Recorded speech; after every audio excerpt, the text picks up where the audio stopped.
हम आप जो भी चीज देख रहे हैं उसका अतीत बन जाना तय है। पृथ्वी पर जीवन का अस्तित्व भी इसमें शामिल है। एक दिन ये भी अतीत बन जाएगा, लेकिन कब? कहते हैं कि मौत, प्रलय और समस्या देखकर नहीं आती और न ही इनके आने का कोई समय होता है। हमें नहीं पता कि दुनिया का अंत कब होगा या फिर होगा भी या नहीं, लेकिन हम इतना जरूर कह सकते हैं कि जिसका जन्म हुआ है उसका अंत भी एक न एक दिन अवश्य होता है। और अगर पृथ्वी का जन्म हुआ है तो इसका अंत भी निश्चित है।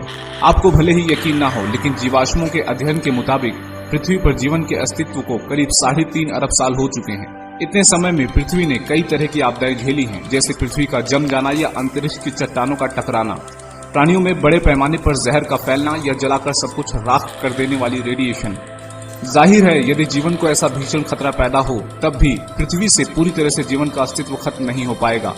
लेकिन पृथ्वी पर इस दुनिया के खत्म होने की आशंका तो है ही। हालांकि कई सभ्यताओं और धर्मों में भी पृथ्वी पर प्रलय, कयामत या विनाश की भविष्यवाणियां की गई हैं, लेकिन कम से कम आज तक तो वो सभी भविष्यवाणियां झूठी ही साबित हुई हैं। इसलिए आज हम इस वीडियो में भविष्यवाणियों की नहीं, बल्कि विज्ञान पृथ्वी के अंत के बारे में क्या कहता है, ये जानेंगे। आइए देखते हैं विज्ञान पृथ्वी के अंत के बारे में क्या तर्क देता है। पृथ्वी का अंत 2060 में होगा। फादर ऑफ मॉडर्न साइंस के जनक न्यूटन के अनुसार ये दुनिया सन 2060 तक खत्म हो जाएगी। खास बात यह है कि न्यूटन ने ये ऐसे ही नहीं कहा था, बल्कि इसके पीछे भी एक फार्मूला था। गति के नियम के तमाम फार्मूलों का आविष्कार करने वाले न्यूटन ने 1704 में एक नोट लिखा था।